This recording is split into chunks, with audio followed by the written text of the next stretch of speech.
آج کیا تاریخ ہے؟ 4 جنوری۔ ماشاء اللہ، آپ نے قرآن کریم کی آیت پڑھی، کون سی آیت تھی؟ اذ اخرجہ الذین کفروا ثانی اثنین اذ ہما فی الغار اذ یقول لصاحبہ لا تحزن ان اللہ معنا۔ ضرورت محسوس ہوتی ہے کہ آج اپنے سلسلہ عالیہ مبارکہ کے تاجدار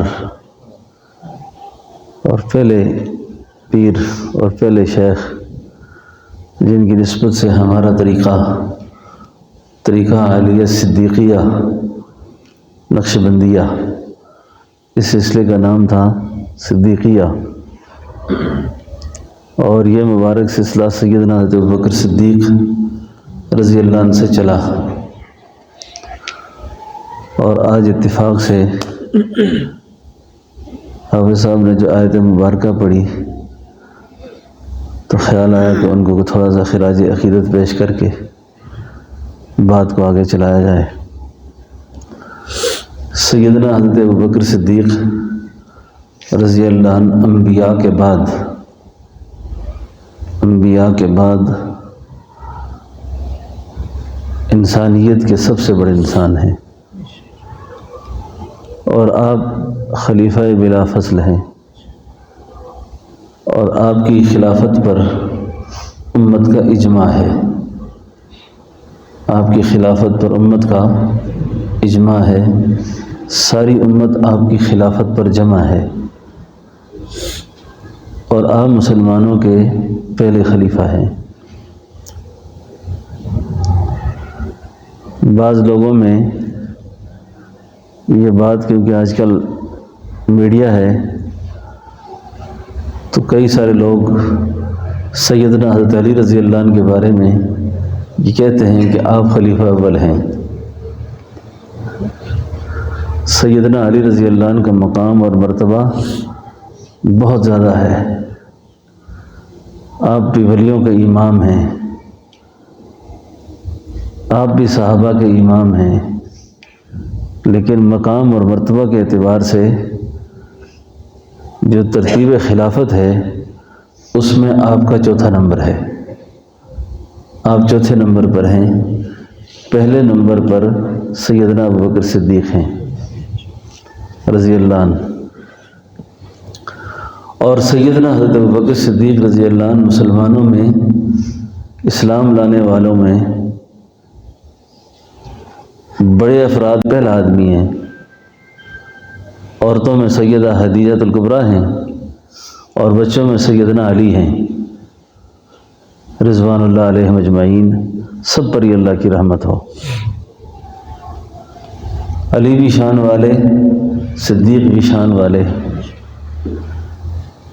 اس موقع پر مجھے ایک بات یاد آئی ہے، کئی سارے لوگ جب اختلاف کرتے ہیں تو وہ کہتے ہیں علی کا پہلا نمبر، اور وہ ساتھ یہ کہتے ہیں کہ علی رضی اللہ عنہ کے پہلے نمبر کی وجہ یہ ہے کہ آپ رسول اللہ صلی اللہ علیہ وسلم کے داماد ہیں، اور آپ رسول اللہ صلی اللہ علیہ وسلم کے چچا زاد بھائی ہیں۔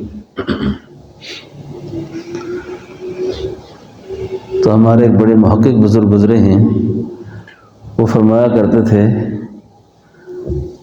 کہ مجھ سے کسی رافضی کی بات ہوئی تو اس نے کہا کہ علی کا پہلا نمبر ہے۔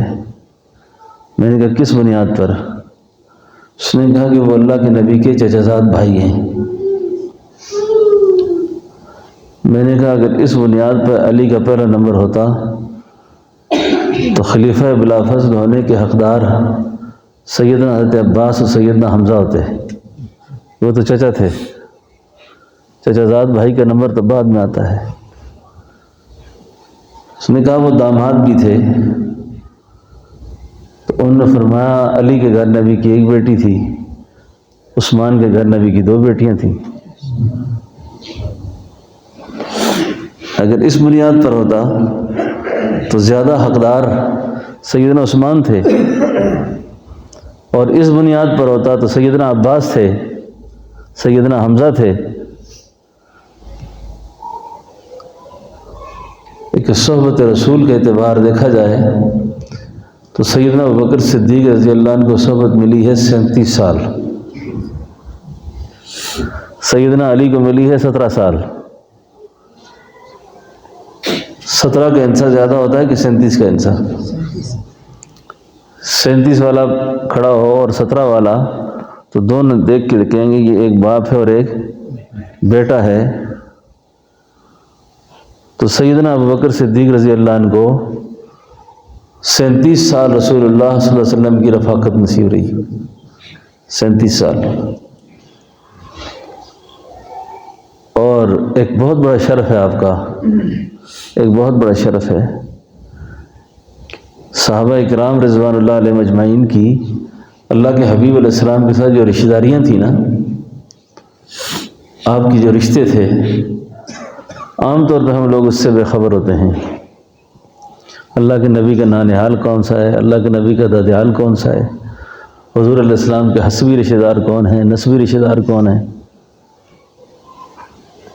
تو سیدنا ابوبکر صدیق رضی اللہ عنہ کو ایک شرف یہ بھی حاصل ہے کہ آپ رسول اللہ صلی اللہ علیہ وسلم کے سسر ہیں، اور سسر کی اہمیت جتنی بھی کم کی جائے وہ باپ کی جگہ ہوتا ہے، اور بیٹے کی عظمت جتنی بھی زیادہ ہو داماد کی، وہ بیٹے کی جگہ ہوتا ہے۔ تو اللہ کے حبیب علیہ السلام اس نسبت سے رسول اللہ صلی اللہ علیہ وسلم کی جو تعلق سیدنا ابوبکر صدیق رضی اللہ عنہ سے ہے وہ بیٹے کی جگہ ہے۔ اسی طریقے سے آپ کی جتنی ازواج ہیں اگر آپ محسوس نہ کریں گے تو سیدنا حضرت ابو سفیان رضی اللہ عنہ، مجھے صحابہ کا نام کو بے ادبی سے لے تو بڑی تکلیف ہوتی ہے، ہونی چاہیے سب کو۔ عام طور پہ بڑے بڑے اچھے اچھے دیندار لوگ جب واز بیان کریں گے یا کوئی بات کریں گے کہیں گے ابو سفیان نے یوں کیا، جس طرح ابو سفیان ان کے ساتھ اکٹھے کھیل کے پڑے ہوئے ہیں۔ اس طرح نہیں بات کرنی چاہیے۔ فتح مکہ سے پہلے ایمان لائے یا بعد میں لائے، مسئلہ یہ نہیں ہے۔ کوئی فتح مکہ سے پہلے مسلمان ہو یا بعد میں مسلمان ہو، اس نے ایمان کی حالت میں نبوت کو دیکھا ہے، یہ کوئی معمولی بات تو نہیں ہے۔ اور ان کی بیٹی رسول اللہ صلی اللہ علیہ وسلم کے حرم میں آئی، تو سیدنا ابو سفیان بھی رسول اللہ کے سسر ہیں صلی اللہ علیہ۔ آپ نے یہ واقعہ بھی سن رکھا ہوگا، اور یہ بہت ہی سیرت کا عجیب واقعہ ہے یہ۔ سیدنا حضرت ابو سفیان رضی اللہ عنہ جب حالت شرک میں تھے، حالت کفر میں تھے، اس حال میں جب اپنی بیٹی کے گھر آئے تھے، اس حال میں جب آئے تھے اور بیٹی کے گھر جب بیٹھنا چاہا تو بیٹی نے اشارہ کر کے روک دیا، ابا جی 1 منٹ ٹھہر جائیں، آپ نہیں بیٹھ سکتے۔ انہوں نے جلدی سے پہلے بستر اٹھایا، اور بستر اٹھانے کے بعد کہا آپ تشریف رکھیں۔ تو سیدنا حضرت ابو سفیان ابھی مسلمان نہیں تھے، تو کہنے لگے بیٹی گھر میں اچھا بستر نہ ہو، میں تمہارا باپ ہوں، باپ آ جائے تو بیٹیاں پڑوس سے بھی کچھ چیزیں مانگ کے لے آتی ہیں، بیٹیاں پڑوس سے کوئی چیز لے کر آ جاتی ہیں، کسی کو کہہ دیتی ہیں کہ میرا باپ آ رہا ہے، ان کا اکرام کرنا چاہتی ہوں۔ تو آج یہ کیا ہوا کہ مجھے بیٹھنے کے لیے بستر بھی نہیں مل رہا۔ ہے تو بیٹی کے وہ جو الفاظ ہیں نا سیرت نے محفوظ کیے، فرمایا ابا جی آپ مشرک ہیں، آپ مشرک ہیں، اور یہ بستر نبوت ہے، یہ بستر نبوت ہے، اور قرآن کہتا ہے انما المشرکون نجس مشرک کا جو وجود ہے وہ ناپاک ہے، نجس ہے، تو آپ بستر نبوت پہ نہیں بیٹھ سکتے۔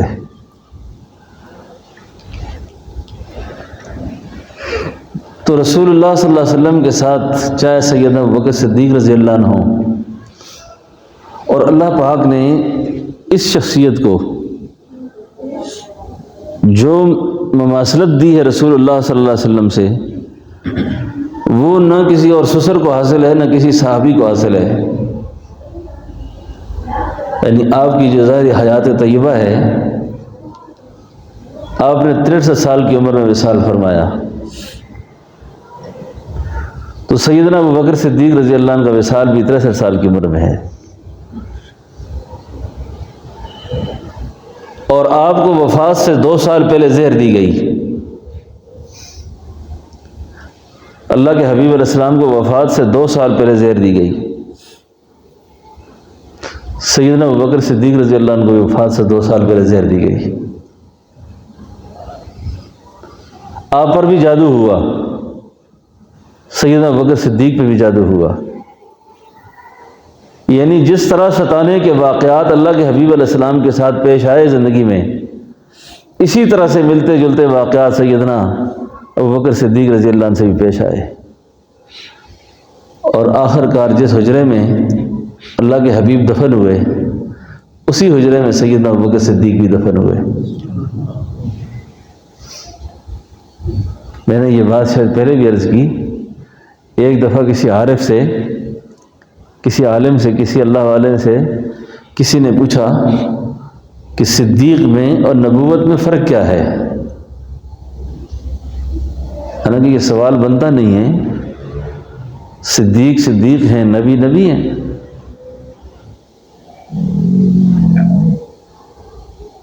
سوال تو نہیں بنتا نا۔ ان کا کہنے کا مقصد یہ تھا، کیا فرق ہے؟ فرمایا یوں سمجھو کہ آقا علیہ الصلوۃ والسلام کسی حوض پر کھڑے ہوں، کسی تالاب پر کھڑے ہوں، اور اس تالاب کے اندر جو عکس نظر آئے وہ صدیق ہوں۔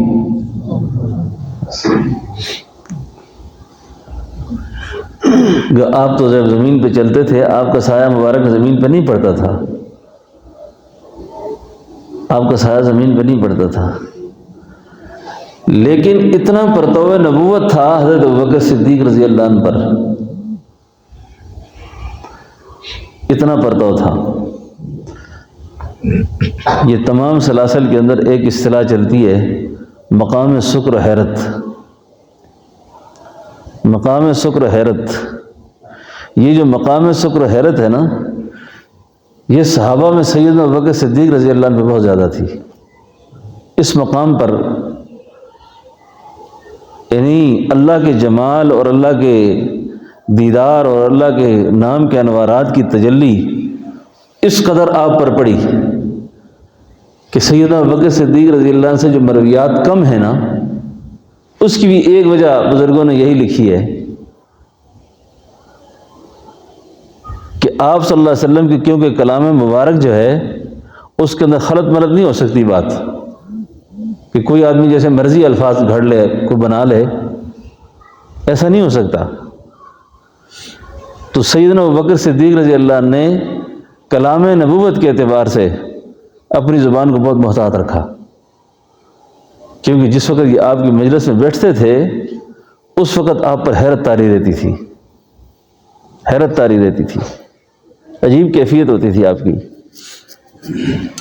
اور ان کے جو وصال کا زمانہ تھا سیدنا ابوبکر صدیق رضی اللہ عنہ کا، سیدنا عمر فرماتے ہیں کہ جب میں ان کی وفات کے بعد ان کے حجرے میں گیا، ان کے حجرے میں جب گیا تو میں نے دیواروں کو سیاہ پایا، جگہ جگہ سیاہی کے نشان تھے۔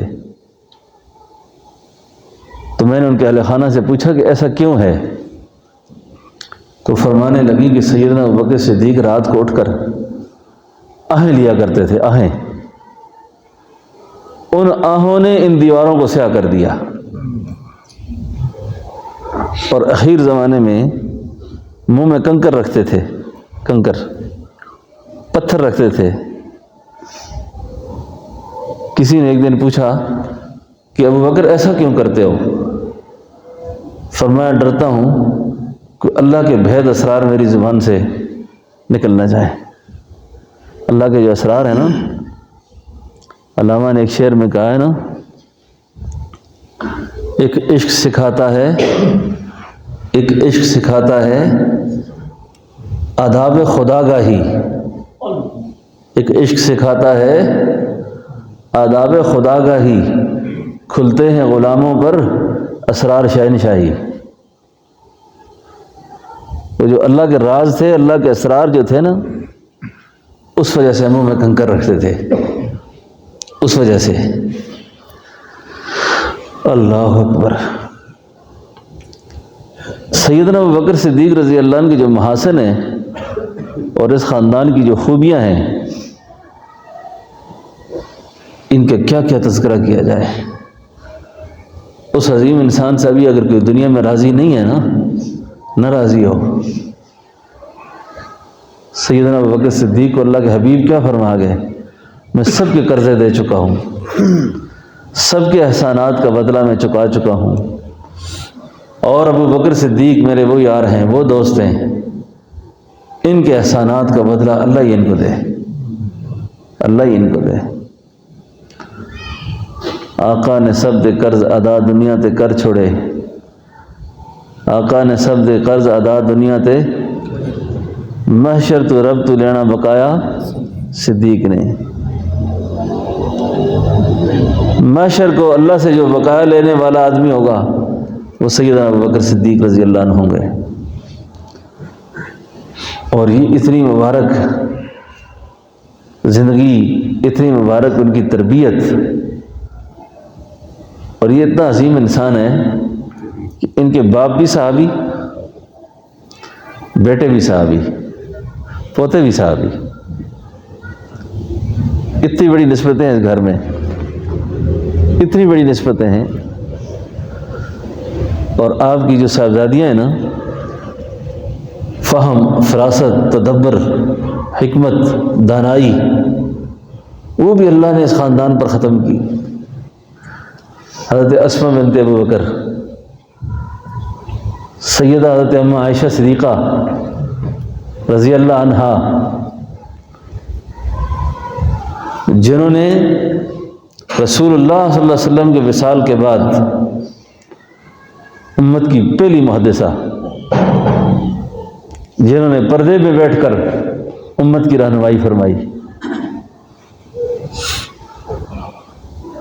اور اس عظیم انسان نے اپنا سب کچھ وار دیا، اپنا سب کچھ قربان کیا، اور پیچھے کچھ بھی نہیں چھوڑا۔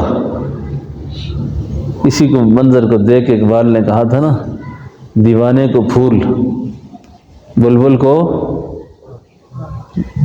کیا کہا جی؟ پروانے کو پھول، پروانے کو چراغ، بلبل کو پھول بس، صدیق کو اللہ اور اس کا رسول بس، صدیق کو اللہ اور اس کا رسول بس۔ سچ کہا جی، اللہ اور اس کا رسول بس۔ گھر میں کیا چھوڑ کے آئے ہو صدیق؟ اللہ اور اس کے نبی کی محبت چھوڑ آیا ہوں، کچھ بھی نہیں۔ حضرت ابو قحافہ پوتی سے کہتے ہو تمہارا باپ بھی بڑا عجیب ہے، سب کچھ لے کے چلا گیا، آنکھوں سے نابینا تھے۔ حضرت اسماء پتھر رکھتی ہیں، کنکر رکھتی ہیں، اوپر پلہ ڈال دیتی ہیں، اور نابینا دادا کے ہاتھ پتھروں پہ جا کے لگوا کے کہتی ہیں بابا جی غم نہ کریں، ہمارے ابا اتنا بڑا مال چھوڑ کے گئے گھر میں، اتنا کچھ چھوڑ کے گئے ہیں گھر میں، اتنا کچھ چھوڑ کے گئے ہیں۔ قرآن کریم کی آیت کس طرح جی؟ وَسَيُجَنَّبُهَا الْأَتْقَى الَّذِي يُؤْتِي مَالَهُ، سبحان اللہ، الَّذِي يُؤْتِي مَالَهُ، یہ ان کے مال پر نازل ہوئی تھی یہ۔ اور قرآن کریم کی آیت إِنَّ أَكْرَمَكُمْ عِندَ اللَّهِ أَتْقَاكُمْ، یہ بھی خصوصیت ہے سیدنا ابوبکر صدیق رضی اللہ عنہ کی۔ وَإِذَا قِيلَ لَهُمْ آمِنُوا كَمَا آمَنَ النَّاسُ، مفسرین نے لکھا ہے کہ یہ بھی خصوصیات ہیں کہ ایمان ابوبکر جیسا لے کے آؤ۔ عمر جیسا ایمان لاؤ، صحابہ جیسا ایمان لاؤ. یہ ایسا ایمان تھا. یہ اسلامی تاریخوں میں ہمیں خود بھی یاد رکھنا چاہیے اور اپنے بچوں کو بھی اس بات کی طرف رہنمائی کرنی چاہیے کہ ہمیں اسلامی تاریخوں کو بھی پتہ ہونا چاہیے، اور اپنی امت کے جو بڑے محسن تھے، بڑے مہربان تھے، بڑے لوگ تھے، ان کی تاریخائے وفات اور تاریخائے پیدائش اور ان کے کارنامے اور ان کی خدمات یاد رکھنی چاہیے، یاد رکھنی چاہیے. اور یاد ہے کہ سیدنا ابوبکر صدیق رضی اللہ عنہ سے کتنی روایات ہیں؟ کیوں مولانا طاہر صاحب؟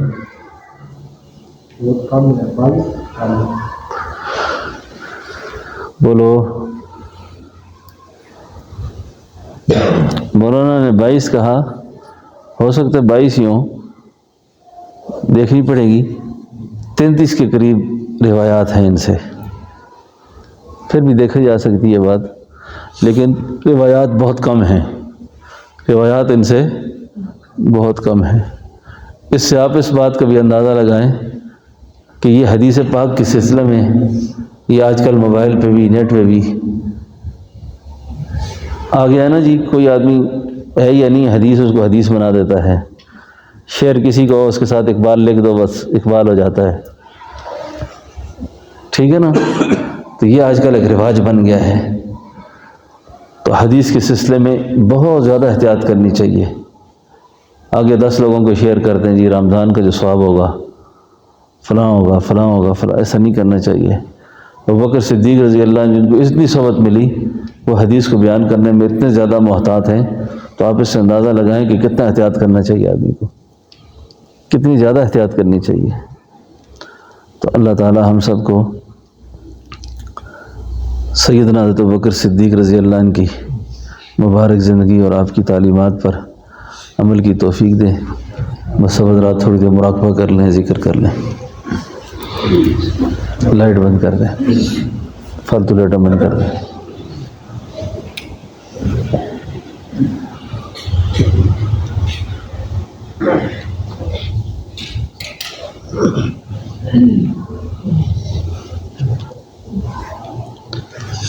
دل میں متوجہ ہو کر اللہ کی طرف دل کی زبان میں اللہ اللہ اللہ اللہ کا شکریہ بھی ادا کریں، اور دل میں اللہ اللہ کا ورد بھی کریں کہ اللہ جل شانہ اپنے نام کی اللہ ہمیں توفیق دے، اور اللہ پاک اس ذکر میں ہمیں رسوخ نصیب فرما دے. اللہ ذکر کی حقیقت ہمیں نصیب فرما دے. اللہ ذکر کی معرفت ہمیں نصیب فرما دے، اور اپنی یاد کی دائمی توفیق اللہ نصیب فرما دے. اللہ اکبر.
اللہ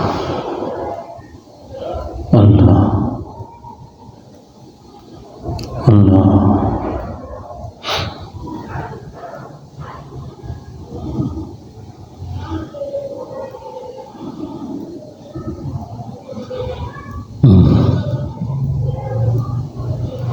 اللہ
اللهم صل على سيدنا ونبينا مولانا محمد وعلى آل سيدنا ونبينا مولانا محمد وبارک وسلم وصلی علیہ۔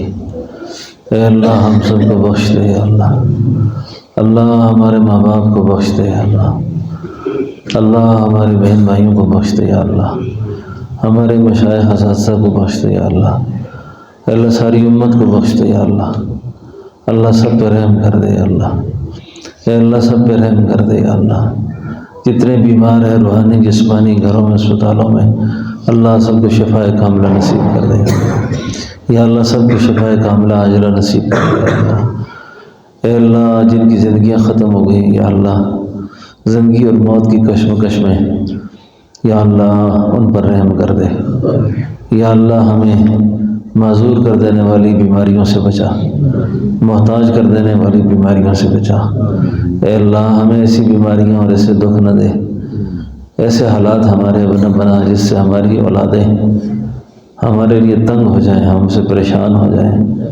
ہماری وجہ سے اللہ ان سے امتحان نہ لے، اللہ ان کو آزمائشوں میں نہ رکھ یا اللہ، اللہ بری موت سے برے انجام سے ہم سب کو محفوظ رکھ، اللہ برے انجام سے سب کو محفوظ رکھ، برے انجام سے اللہ سب کو محفوظ رکھ، اللہ جی خاتمہ بالخیر ایمان پہ فرما، اللہ پاگل ہونے سے بچا، فالج سے بچا، کوڑ سے بچا، معذور ہونے سے بچا، محتاج ہونے سے بچا، پاگل ہونے سے بچا، ذہنی بیماریوں سے بچا، اے اللہ یہ ساری دعا ہماری اولاد کے حق میں قبول فرما، آل اولاد کے حق میں قبول فرما، تمام اہل تعلق کے حق میں اللہ قبول فرما یا اللہ، یا اللہ ہم سب پہ خاص رحم فرما، اللہ اس وقت تک اپنے پاس نہ بلا جب تک تو ہم سے راضی نہ ہو جائے، اللہ اس وقت تک اپنے پاس نہ بلا جب تک تو راضی نہ ہو جائے یا اللہ، اس وقت تک نہ بلا جب تک تو راضی نہ ہو جائے، اللہ اس وقت تک نہ بلا جب تک تو راضی نہ ہو جائے، اے اللہ اپنی رضا ہمیں نصیب فرما، اللہ اپنی رضا ہمیں نصیب فرما، اپنی ناراضگی سے بچا، اپنے غضب سے بچا، اپنے غصے سے بچا، اللہ تیری ذات میں جو ہم سے بے پروائیاں ہوئیں، تیری مخلوق کے لیے جو ہم سے بے پروائیاں ہوئیں، اللہ جرم عظیم کو معاف فرما یا اللہ، جن کی حقوق ہم سے وابستہ ہیں، ہم نے کوئی زیادتیاں کی ہیں تو یا اللہ ان کے دل ہمارے لیے نرم فرما اور وہ ہمیں معاف کر دیں یا اللہ، اور جن سے ہم نے زیادتیاں کی ہیں یا اللہ ہمیں ان سے معافیاں مانگنے کی توفیق نصیب فرما یا اللہ، جن سے ہم نے زیادتیاں کی ان کے دلوں میں یا اللہ ہمارے لیے نفرت کو ختم کر کے محبت ڈال دے یا اللہ، زندگی موت کا پتہ کوئی نہیں یا اللہ، کب دنیا سے اٹھنا ہو یا اللہ، ہم اس حال سے دنیا سے نہیں جانا چاہتے کہ کوئی ہم سے خفا ہو، کوئی ہم سے ناراض ہو، کسی کے دل میں ہمارے لیے کوئی قدورت ہو، اللہ ہم سب کو معاف فرما دے یا اللہ، ہمیں معاف فرما دے یا اللہ، ہمارے گھروں میں اطمینان پیدا کر دے، سکون پیدا کر دے یا اللہ، پریشانیاں ہماری دور کر دے یا اللہ، ہمارے گھروں میں اطمینان پیدا کر، ہمارے گھروں میں سکون پیدا کر یا اللہ، ہمارے گھروں میں سکون پیدا کر، اللہ ہمارے گھروں کی پریشانیاں دور کر، ہماری افراتفری جو گھروں میں اللہ اس کو دور کر یا اللہ، اپنے خاص فضل اور خاص مہربانی ہمارے ساتھ شامل حال کر یا اللہ۔ بہت سے دوستوں نے دعاؤں کا کہا ہے، ایک بہت بچی پریشان ہے کسی مسئلے میں، اس نے دعا کا کہا یا اللہ اس پر بڑی آزمائش آئی یا اللہ اس کو استقامت نصیب فرما، سارے گھر کو اللہ استقامت نصیب فرما یا اللہ، یا اللہ ہماری بچیوں کو، ہمارے بچوں کو دکھوں سے غموں سے اللہ محفوظ رکھ یا اللہ، سب کو اپنے گھروں میں خوش فرما، جن کے نکاح نہیں ہوئے اللہ ان کو اچھے نکاح نصیب فرما، جن کی شادیاں ہو گئی یا اللہ ان کو اپنے گھروں میں آباد فرما، نیک صالح اولادیں اللہ نصیب فرما یا اللہ، اپنے خاص فضل و کرم سے جہاں جہاں مسلمان مظلوم ہیں اللہ ان کی امداد فرما، اے اللہ مسلمانوں کی، فلسطین والوں کی مدد فرما، غزہ کے مسلمانوں کی مدد فرما یا اللہ، یہود کو تباہ و برباد فرما، اسرائیل کو یا اللہ اور اس کے سارے ایجنٹوں اور حواریوں کو اور اس کی پشت پناہی کرنے والے جتنے بھی ممالک ہیں یا اللہ ان سب کو تباہ برباد فرما، اللہ ان کو نیست و نابود فرما، اے اللہ اسرائیل کا اور امریکہ کا سارا غرور خاک میں ملا۔ یا اللہ حماس کے مجاہدین کی مدد فرما، یا اللہ ان کو استقامت نصیب فرما، یا اللہ مسجد اقصی کو آزادی نصیب فرما۔ اے اللہ اپنے خاص فضل و کرم سے اے اللہ نصرت کے فرشتے بھیج گئے، یا اللہ مدد کر دے، یا اللہ مسلمان حکمران بے حس ہو گئے، یا اللہ مسلمان قوتیں بے حس ہو گئی ہیں، یا اللہ جرم عظیم کو معاف فرما، اللہ جرم عظیم کو معاف فرما۔ اپنے نام کی اللہ تجلی ڈال کر، اپنے نصرت کے فرشتے بھیج کر یا اللہ ان مجاہدین کی مدد فرما۔ یا اللہ تانا دیں گے بت کے پجاری کہ مسلم کا خدا کوئی نہیں، یا اللہ اپنی عظمت کا اظہار کر دے، یا اللہ اپنی بزرگی کا اظہار کر دے، یا اللہ اسلام کا بول بالا دنیا میں کر دے، دشمن کا منہ کالا کر دے، یا اللہ جہاد کو یا اللہ اس عمل کو زندہ کر دے، یا اللہ اس مسلمانوں کو غیرت دے دے، یا اللہ شجاعت دے دے، یا اللہ اے اللہ جتنی دعائیں ہم نے مانگی ہیں ساری قبول فرما دے۔ جن دوستوں نے میں دعاؤں کا کہا امید رکھی یا اللہ یہ ساری دعائیں ان کے حق میں بھی قبول فرما۔ اس مجمع میں بیٹھنے والوں کو کسی کو بھی یا اللہ محروم نہ فرما، کسی کو ضائع نہ فرما، سب کو ہدایت کا امام کر، سب کی جان کی، مال کی، عزت کی، آبرو کی حفاظت فرما۔ جن کی جو مالی مشکلات ہیں، قرض ہیں، اللہ غیب سے ادائیگی کے اسباب پیدا فرما۔ یا اللہ ہمارے مدرسے کی جو ضروریات ہیں، اے اللہ ہمارے مدرسے کے جو مسائل ہیں اللہ تو غیب کے خزانوں سے حل فرما۔ طلباء کی ضرورتوں کو اللہ غیب سے پوری فرما، ہر طرح سے اللہ آسانیاں پیدا فرما، مشکلات کو دور فرما، تنگی کو دور فرما، اے اللہ غیبی مدد فرما، اللہ غیبی نصرت فرما، آسانیاں پیدا فرما۔ وصلی اللہ تعالی علی خیر خلقہ محمد وعلی آلہ وصحبہ اجمعین برحمتک یا ارحم الراحمین۔ پہلے کہتے ہیں کدھر ہے جی؟ آ جائیں آگے پھر ٹائم نہیں ملتا۔ آ جائیں پہلے بتایا کریں جی، دعا ہو جاتی ہے پھر آخر میں بتاتے ہیں آپ لوگ۔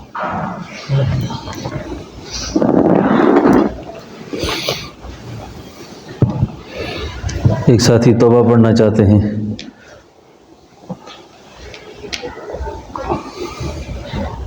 آگے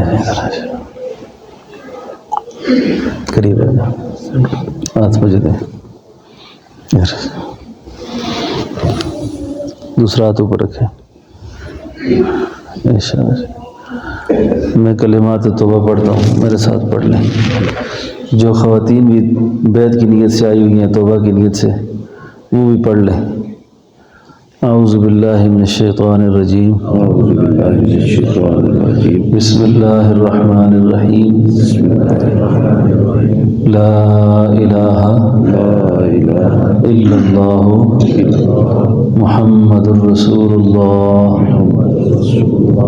اشہد ان لا الہ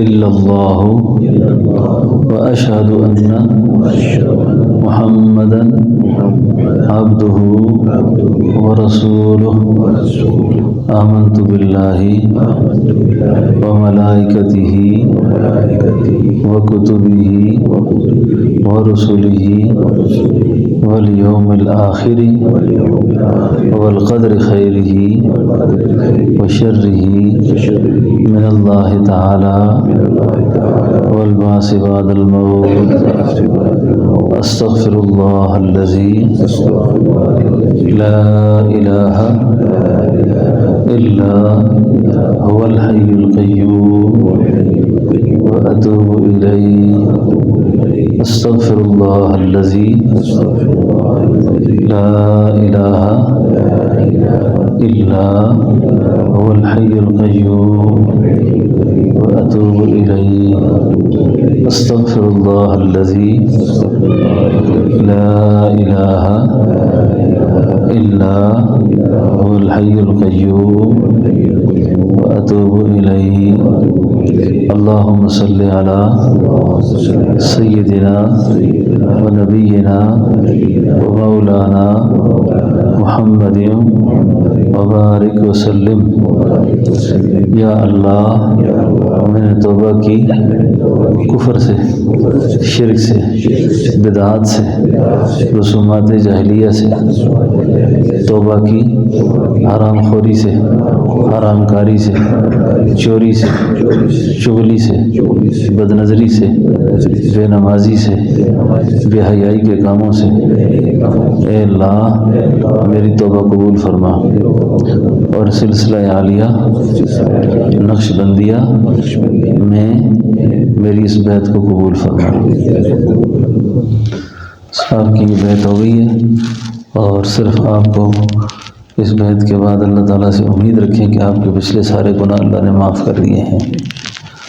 مسجد کے دل سے توبہ اللہ کو بہت پسند ہے۔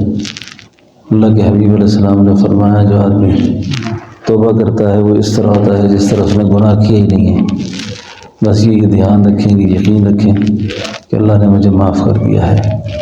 بس آئندہ کے لیے ذکر نماز کی پابندی کریں گے، اور فی الحال آپ زبانی طور پر ہر نماز کے بعد یا فجر کے بعد اور عشاء کے بعد یہ ذکر اسم ذات، اسم اعظم جو اللہ کے محبوب علیہ السلام کو اللہ نے دوسری وحی میں دیا اور مجھ گناہگار کو 32ویں واسطے سے پہنچا، اس ذکر کی اجازت میں نے آپ کو دی، آپ کا میں نے قبول کی۔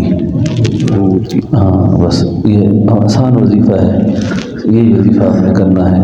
اللہ اللہ اللہ اللہ، دل کے اوپر خیال رکھ کے بھی کرنا ہے اور زبان سے بھی کرنا ہے، جتنا وقت ملے آپ کو۔ فجر کی نماز کے بعد اور عشاء کی نماز کے بعد اگر وقت زیادہ ملے تو 1000 سے 500 دفعہ تسبیح پہ بھی آپ پڑھ سکتے ہیں اس کو، اور آنکھیں بند کر کے دل کے اوپر خیال رکھ کے بھی پڑھ سکتے ہیں۔ درود شریف پڑھا کریں جتنا ہو سکے آسانی سے، جو درود آپ کی زبان پہ آسانی سے چڑھے، اور یہ درود پڑھیں گے تو بہت آسانی بھی ہوگی، فائدہ بھی ہوگا۔ وصلی اللہ علی النبی الامی، وصلی اللہ علی النبی الامی، وصلی اللہ علی النبی الامی، وصلی اللہ علی النبی الامی، وصلی اللہ علی النبی الامی۔ 25 منٹ پڑھیں گے تو 1000 ہو جائے گا۔ 1000 بار جو شخص درود شریف پڑھتا ہے، اللہ کے حبیب علیہ السلام نے فرمایا مرنے سے پہلے اللہ اس کو جنت والا اس کا گھر دکھائیں گے۔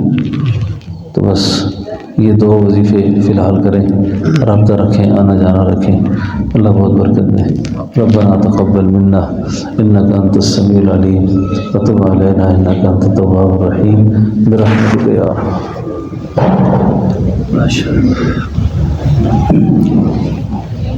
ارحم۔